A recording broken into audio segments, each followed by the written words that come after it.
Olá, eu sou o professor Marcos Vinícius e vamos a mais uma série de questões ENAD 2015, na nossa revisão para o ENAD 2022. A gente vai estar tratando aqui da questão discursiva 05. A gente fez um vídeo anterior com as questões 03, 04, e agora vamos trazer a 05 e mais três questões, o 4, né, de conteúdo específico, sendo questões objetivas, né? A questão 9, 10, 11 e 12, as quatro questões.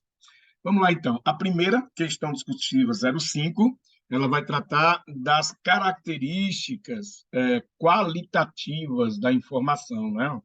Está aqui, ó, características qualitativas da informação contábil e financeira útil. E aí as características qualitativas, né, para quem já estudou o CPC 00 na estrutura conceitual, já especificamente na revisão 2, né, você vai encontrar essas características. Aqui tem um texto do CPC 00, revisão 1, né, que já tem algumas mudanças do original, tá? Mas vai estar falando especificamente dessas características. Então, aí nós temos as características qualitativas fundamentais, né, que são duas. Nós temos a característica relevância e a característica representação fidedigna, são duas características fundamentais, e aí temos as de melhoria, mas a questão aqui ela vai se restringir às questões fundamentais. Por isso o R1 ele está aqui, né? Porque ainda não era 2015, ainda não tinha saído o R2, aonde a capacidade de a característica de melhoria verificabilidade, ela foi mudada, né, o seu termo para a capacidade de verificação. E aí nós temos a comparabilidade, agora sim, capacidade de verificação, a tempestividade e a compreensibilidade, né? Então, são essas as características de melhoria, né? E a gente vai estar nesse aqui, nessa questão, né, tratando das duas características, né? Sobre características fundamentais, que é a, as características de relevância e representação fidedigna. Perceba que no texto ela não vai trazer as duas características, você vai comentar sobre elas, tá? Então é importante que você entenda quais são as características qualitativas fundamentais e as de melhoria. Nesse caso, ele vai pedir, olha aí, no tópico B, né, você pode observar aí, ele vai pedir para você falar ou embasar a sua resposta nas duas características fundamentais, relevância e representação fidedigna, tá bom? Então, o que o texto fala? Vamos voltar aqui para você ter o que o comando da questão diz, né? Tendo como referência o exposto sobre o texto dessas características, suponha que uma indústria, né, tenha descontinuado a sua produção, né, e de um componente eletrônico, que ele era vendido para outras indústrias, né? E essa máquina que foi instalada, ela era especialmente para fabricar esse componente, tá? E aí essa máquina já não é mais usada. Considere ainda que, dada a impossibilidade do uso desse componente em outras linhas de produção ou venda no mercado de usados, o contador tenha baixado a máquina do ativo da empresa, cujo valor contábil na data da baixa era de 1.300.000. Ok. Com base na situação apresentada, faça o que se pede nos itens a seguir. Então, letra A. Justifique a decisão do contador de baixar a máquina do ativo da empresa, fundamentando-se na definição de ativo segundo as normas contábeis. E a letra B. Supondo que o contador não tivesse baixado a máquina, né? Descreva a consequência para a utilidade e qualidade dessas informações, e aí você vai embasar, né, sobre as características qualitativas fundamentais destas informações, tá? Então, vamos ao tópico A. Vamos lá.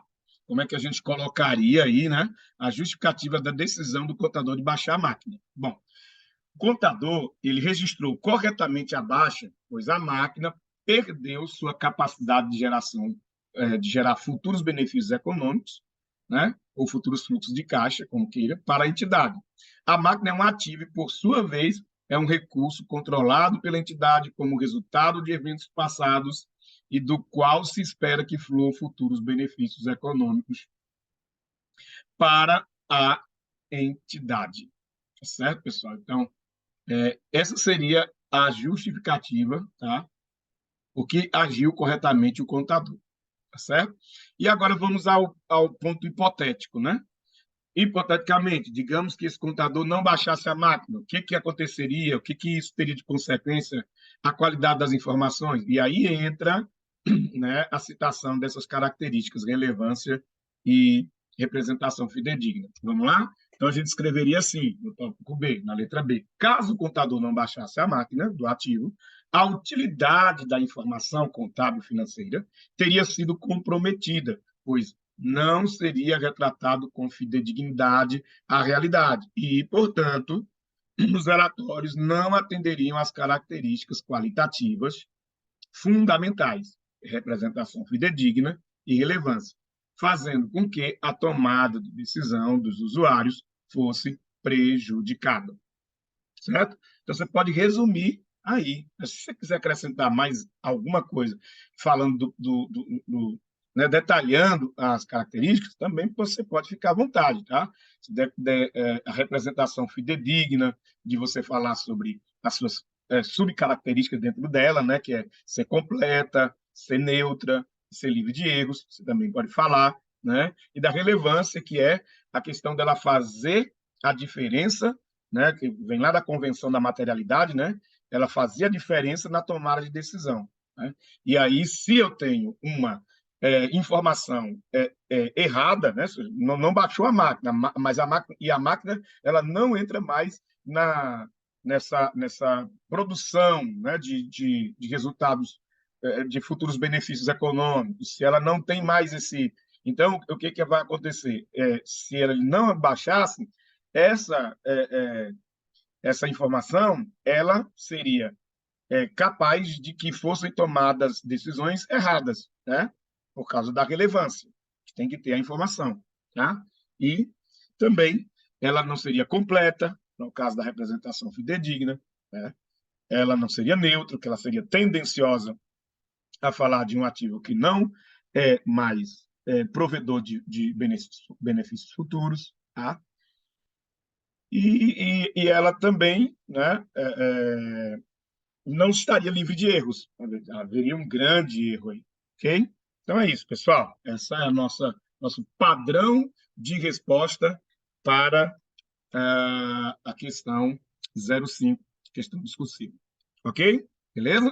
Vamos para a próxima? Agora sim, a gente entra no caderno do ENAD 2015 com a questão 9, que inicia as questões específicas. Embora, né, o tema seja teoria geral dos sistemas, é o conteúdo que a gente identifica aqui na questão, é uma questão de acessão e razão, né? Então, é uma questão que ela é tradicional do ENAD, né? Você vai sempre encontrar questões de acessão e razão, e está falando de teoria geral dos sistemas. Opa, tem alguma coisa a ver com contabilidade? Sim. Em contabilidade tem a disciplina de sistemas de informações gerenciais, tá? E os sistemas, eles são, num panorama superficial, né? Eles são estudados também na contabilidade. E é uma questão fácil, né? Porque você vai ter apenas assuntos triviais, né? Um assunto básico de sistema, que todo estudante ele vai ter essa ideia de sistema, né? Até quem estuda em outras áreas, falou em sistema, ele vai saber o que sistema está relacionado a conjunto, né? Sistema está relacionado a um complexo, sistema está relacionado a um conjunto de elementos, não é isso? E aí, olha só as duas afirmativas. A primeira diz, um sistema é constituído por um complexo de elementos em interação. Por quê? Aí a 2 diz, na teoria geral dos sistemas, a ênfase é dada à inter-relação e interdependência entre os componentes que formam um sistema, que é visto como uma totalidade integrada, sendo impossível estudar seus elementos isoladamente. Bom, então, pessoal, em acessão e razão, né, vocês já sabem, né? Se não sabe, preste atenção. é importante a gente conhecer esse tipo de questão, né? Dos 5 tipos de questões que o ENAD apresenta, nós temos a acessão e razão. Aí nós temos ainda a resposta simples, a resposta múltipla, a afirmação incompleta, temos a interpretação, né? E temos a acessão e razão. E aí, a característica da acessão e razão é esse porquê no meio, tá? E também as alternativas, elas não mudam, só muda o enunciado da questão. As alternativas continuam a mesma, o comando e as alternativas são os mesmos, tá? Então, eu tenho a letra A e a letra B, que são letras que eu vou atentar se eu descobrir que as duas afirmativas são verdadeiras, as proposições são verdadeiras, tá? Aí sim, se eu não descobrir nada de falso, eu elimino a letra C, né? A letra D e a letra E. Entenderam? E aí, encontrei que as duas são verdadeiras, aí eu vou me debruçar sobre o porquê, sobre a justificativa. Por quê? Porque a letra A vai dizer que elas são verdadeiras e que a segunda justifica a primeira. E a letra B vai dizer que são verdadeiras, mas que a segunda não justifica a primeira. Certo? Agora, se eu encontrar e detectar que uma delas é falsa, aí eu elimino a letra A e a letra B e vou ficar com a C, D e E. Tá certo? Se as duas forem falsas, vai ser a E. E se uma delas for falsa, aí eu preciso só identificar quem é a primeira e quem é a segunda. Ok? Tá certo? Se é a primeira ou a segunda. Então vamos lá. Nessa nossa questão, está muito simples. O sistema é, sim, constituído por um complexo de elementos de interação. Tá? O sistema é interagido, ou seja, é integrado. Os elementos se interagem entre si, ou seja, eles têm uma interrelação. Opa, olha aí a segunda afirmativa. Tem uma interdependência. Opa, olha aí a segunda afirmativa. Eles são vistos como uma totalidade integrada. Outro, né? Não se pode estudar elementos isoladamente, isso é consequência. Então, a segunda também está correta, ok? E agora, olha a justificativa. Um sistema é constituído por um complexo de elementos de interação, porque na teoria geral dos sistemas a ênfase é dada à inter-relação e interdependência, né? Olha só. Para você saber se justifica, é só transformar a primeira afirmativa numa interrogação. Você pergunta, e se a segunda responder, então ela justifica. E aí a gente tem uma justificativa. E a letra correta é a letra A, ok? Então você vai marcar a letra A porque a segunda justifica ou é uma justificativa correta da primeira. Beleza, pessoal? Olha que legal, né? Vamos a 10?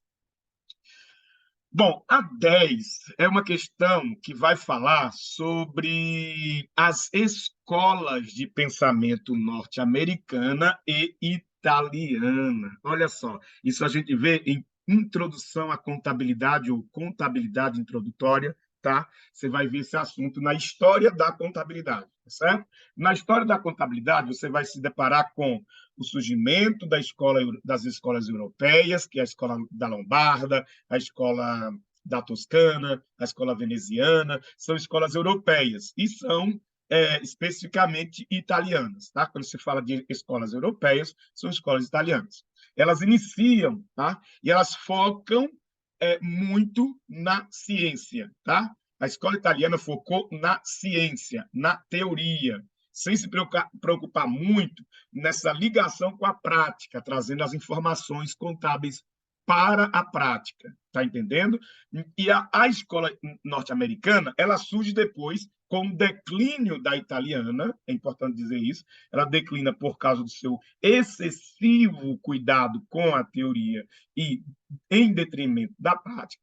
Daí vem a escola norte-americana que traz essa importância, né, à informação, né, aos usuários da informação, a ponta da linha, né, a prática da contabilidade, que é fornecer essa informação, né, através dos relatórios, através de um uso da técnica, sim, mas trazendo muito mais a questão da análise, a questão da resposta, não é isso? Então, para você diferenciar a italiana de americana, é isso, tá? E aí, pessoal, responde facilmente essa questão, tá? Porque, ó, o que vai acontecer aqui nas afirmativas? Vai sempre fazer uma relação entre italiana e americana. Perceba, ó, a letra A vai dizer que a italiana enfatiza a abordagem informacional. Não, já errou aí, tá? e vai dizer que a americana confere grande importância à sistematização do plano de contas. Não, é o contrário. Tá? A letra B diz que a italiana assume como principal foco a geração de informações contábeis. Não, quem faz isso é a americana. E na mesma letra B, diz que a americana adota uma visão de neopatrimonialismo. Não, não. Essa visão é da escola italiana. Então, está errado também. A letra C diz que a italiana prioriza as necessidades dos usuários da informação. Não. Quem prioriza é a americana. E aí diz que a americana demonstra excessiva preocupação em caracterizar a contabilidade como ciência. Não, quem faz isso é a escola italiana. Então, você já vai, eliminando aí. A letra D diz que a americana, ou melhor, a italiana, enfatiza a área de auditoria. A prática, não, de auditoria, de conferência de informação, de dar confiabilidade à informação. Não, quem faz isso é a americana. E diz na letra D que a americana considera prioritário o conhecimento das teorias, das contas. Quem diz isso é a italiana. Ela foca na teoria, tá, pessoal? Então, aprendeu isso, você vai tirar de letra e marcar a letra E. A letra E é a correta. Embora não esteja toda aqui, está no slide seguinte, mas só em dizer que a americana considera a contabilidade uma fornecedora de informações econômicas relevantes, é verdadeiro, tá? E você vai marcar a letra E também por eliminação, porque vai dizer depois que, enquanto que a escola italiana defende que a contabilidade deve estudar apenas os eventos que afetam o patrimônio das entidades. Então, é o foco da escola italiana, o patrimonialismo. Beleza, pessoal? Então, marcando a letra E aí na questão 9. Deixa eu ver aqui. Aliás, a questão 10, né? Isso. Agora vamos à questão 11. A questão 11 vai tratar de um assunto interessante, né? Vai tratar de quê? A gente olha para... Às vezes, o aluno, né, o estudante, o que vai fazer o ENAD, ele vai se deparar com muitas questões com um texto enorme, tá? É característica de uma questão de ENAD você ter um texto base. Porém, a gente orienta os alunos a ir para o comando da questão e suas alternativas, tá? Depois, se houver necessidade, você vai para o texto base, tá certo? Então, o que o comando da questão diz, né? Esse registro contábil de encargos financeiros tem por base entidade, prudência, continuidade, competência, atualização monetária. Isso fala de quê? Para quem estudou, sabe que isso está falando de princípios da contabilidade, correto?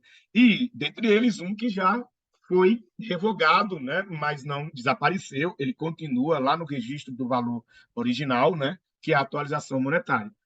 Bom, ainda está aí, porque é 2015, né, houve aí uma alteração nesses meados, e que agora não se conta mais 7 princípios, e sim 6 princípios. Né?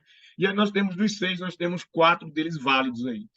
Isso eu estou dizendo que a letra E para você já está fora, né? Já está. Você não tem mais a letra E aí, você vai discutir a letra A, B e C, tá bom? Bom, pessoal, mas aí a gente precisa saber que registro contábil é este, né? Ora, vamos lá. Está falando que a empresa solicitou um empréstimo para pagar. Olha, está marcado aqui, né? Não tem problema não. É competência mesmo. Mas vamos lá. Que a empresa solicitou um empréstimo, né? E para pagar em 10 meses. A gente podia pensar que isso seria continuidade, né? Porque fala de não circulante. Porém, ele vai dizer, né? Ele vai falar sobre os encargos financeiros e uma conta redutora do passivo, ou seja, aquela que a gente estuda juros passivos a transcorrer, que é a mesma coisa, encargos financeiros a transcorrer, é uma conta redutora, né? Que ela vai configurar ali abaixo do empréstimo e vai concentrar todos os juros, né? Todos os encargos, para serem abatidos mês a mês. Opa! Ou seja, à medida do tempo, né? À medida do tempo transcorrido. Olha só, pessoal. Então, é aqui, né? Que nós encontramos identificamos aqui a competência, tá? Por quê? Porque é exatamente a competência que vai tratar de utilizar contas redutoras, neste caso, né, específico, para que os juros venham transcorrer nos meses respectivos, ou nos meses competentes. E aí o princípio da competência se encaixa perfeitamente, beleza? Então, já tinha sido marcado, mas não tem problema, é competência. Então, toda questão que vier falar sobre a medida do tempo transcorrido, no período competente, né, no período em que acontece a despesa-receita, beleza? Questão 12, para a gente terminar esse vídeo, para não ficar muito longo, né? A questão 12, ela vai tratar sobre normas internacionais, né? E aí vem falando sobre ativos e passivos que são decorrentes de longo prazo no balanço patrimonial, são ajustados a valor presente e os demais são ajustados quando houver o quê? Tá. Então, o que as normas internacionais ela trouxe de novidade com relação a ajustes, né? Os ajustes de operações de longo prazo, o que a norma diz? Eles vão ser ajustados ao valor presente, porque, como eles são longo prazo, ele precisa ser retirado esses juros desse longo prazo para trazer aquilo que eu tenho a receber ou a pagar para o meu valor presente, né? Para me ter uma ideia exatamente do que, naquele período, naquele exercício, né? Ou até o exercício seguinte, eu tenho de direitos e obrigações, tá? Já com relação aos demais, que não são operações de longo prazo, aí eles precisam ser ajustados. Aí eu vou por eliminação, pessoal. Por quê? Preste atenção. Teste de recuperabilidade de ativos é tanto para curto como longo prazo. Ajuste de avaliação patrimonial, tanto para curto como longo prazo. Reversão de reservas não tem nada a ver, né? A reversão de reservas é uma técnica lá da DLPA, né? Quando você reverte reservas que não foram utilizadas no período. Então, não tem a ver com o assunto.